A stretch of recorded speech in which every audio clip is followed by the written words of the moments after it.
এই যে আমার হালিমটা হয়ে গেছে। বাজারের পর মাশাআল্লাহ কি সুন্দর আসছে। হ্যাঁ হ্যাঁ দেখ কলামগো আছে। এটা বলক আসলে নামায় নিব।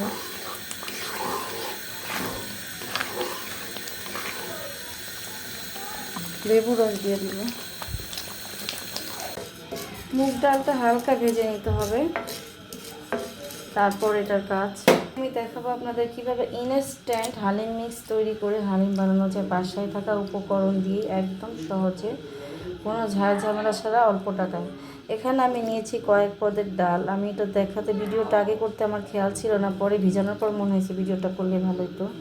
এই যে হালিম মিক্স তৈরির জন্য আমি মাসকলাই ডাল নিয়েছি, তারপর নিয়েছি মসুরের ডাল, খেসারির ডাল, বুটের ডাল আর মুগ ডালটা পরে একটু ভেজে এটার সাথে অ্যাড করে দিব। তারপর কিছুক্ষণ ভিজিয়ে রাখতে হবে, তারপর ব্রান্ড করতে হবে। নিয়েছি মুগ ডালটা ভেজে নিচ্ছি, এখানে ভিডিও করতে যেতে পড়ে গেছে, এটা ভেজে নেওয়া লাগবে। তো ভেজে ঠান্ডা হলে ওগুলোর সাথে ভিজিয়ে দিব। কাঁচা হয়ে গেছে, ঠান্ডা হলে ওটার সাথে মিলাবো।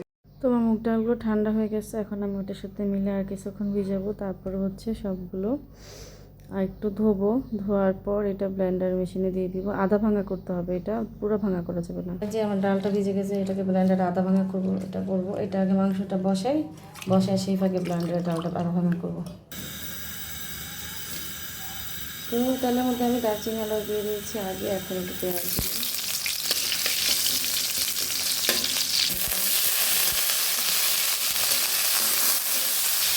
মাংসটা আমি ভাজছি, সুন্দর একটা কালার আসছে, সাদা সাদা। এখন মশলা দিব, একটু ভাজলাম, কালার আসছে ভালো।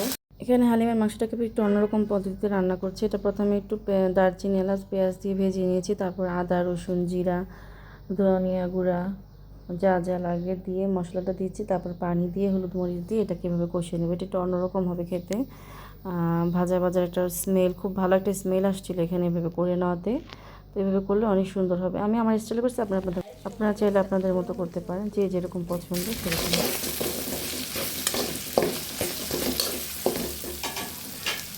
মশলা বাটা পানি, মশলা বাটা ধোয়ানো ছিল।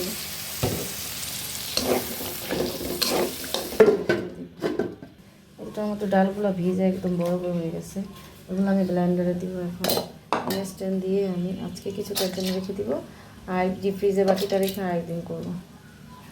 আধা ভাঙা করতে হবে, এটা পুরা ভাঙা করা যাবে না। ব্লেন্ডার এখন আমি জারে দিয়ে দিচ্ছি আধা ভাঙা করে। আমি ডালটাকে আধা ভাঙা করেছি, এভাবেই করতে হবে, না করলে একদম পুরা গলে গেলে ভালো লাগবে না। তো এটাকে আমি কিছুটা দিব আজকে। এটার মধ্যে আমি যে আমার এখানে মাংসের মধ্যে আমি একটু ধনিয়া গুঁড়ো দিয়ে দিচ্ছি। মাংসের মধ্যে ধনিয়া গুঁড়ো, জিরার গুঁড়ো, আদা রসুন এই উপাদানগুলো আমি ব্যবহার করেছি। শেষে থেকে একটু ধনিয়ার গুঁড়োটা দিলাম। তো মাংসটাকে ঢেকে কষাইতে দিচ্ছি। এখানে আমি ডালের প্রিপারেশন নিচ্ছি, একটু আদা রসুন দিব তেলের মাঝে, দিয়ে একটু জিরার গুঁড়ো আর আদা হলুদ আর মরিচের গুঁড়ো পরিমাণ মতো দিয়ে পানি দিয়ে দিব। পানি দিয়ে সেই পানির ভেতরে এই আধ ভাঙা ডালটা দিব, পুরাটা দিব না, যা নিয়েছি তার কিছুটা, আর বাকিটা ফ্রিজের খাই দিন ব্যবহার করব। দিয়ে বলক আসলে এটার মধ্যে আমি বাকি মশলা ব্যবহার করব। যেহেতু বাসায় বানাচ্ছি, আমার কাছে রাঁধুনি মিক্স হালিম মিক্সের যে মশলাটা নেই, তো আমি এখানে বিরিয়ানির মশলা কিছুটা অ্যাড করব ডালটা বলক আসলে, আর কিছুটা চাট মশলা অ্যাড করব। আর চাট মশলা বিরিয়ানির মশলায় হালিম মিক্সের সব মশলাগুলো থাকে, এই জন্য আমি কাজটা করব। দেখুন বলক আসার পর কিছুটা ঘন ঘন হয়ে গেছে, এই পর্যায়ে মশলাটা আমি দিব। অনেকটা হয়ে গেছে, আর একটু হবে করছিলাম কাদা বানিয়ে।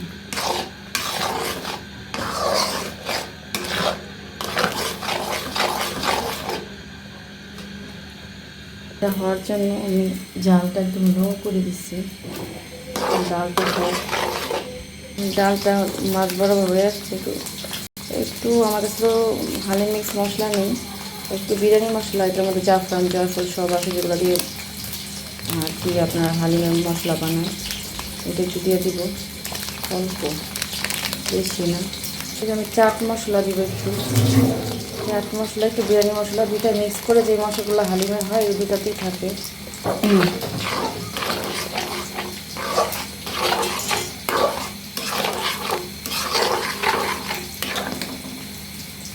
এই যে আধ ভাঙা ভাবটা এখন বোঝা যায়,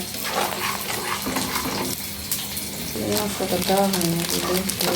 হ্যাঁ, তাড়াহুড়া করতে যেয়ে ভুল করে আমি ধনিয়ার গুঁড়ো দিয়ে দিয়েছিলাম বিরিয়ানি মশলার পরিবর্তে, খেয়াল করিনি। তো পরে যে বিরিয়ানি মশলাটা আমি অ্যাড করে দিচ্ছি।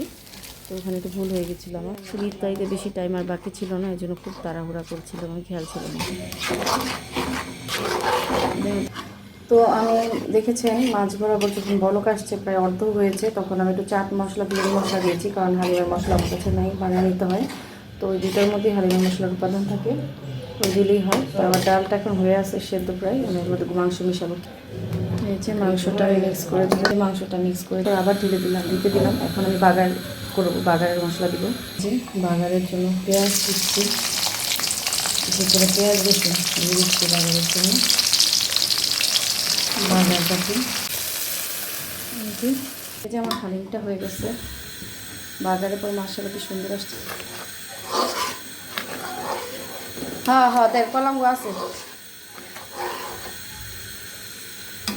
একটা বলক আসলে নামায় নিব।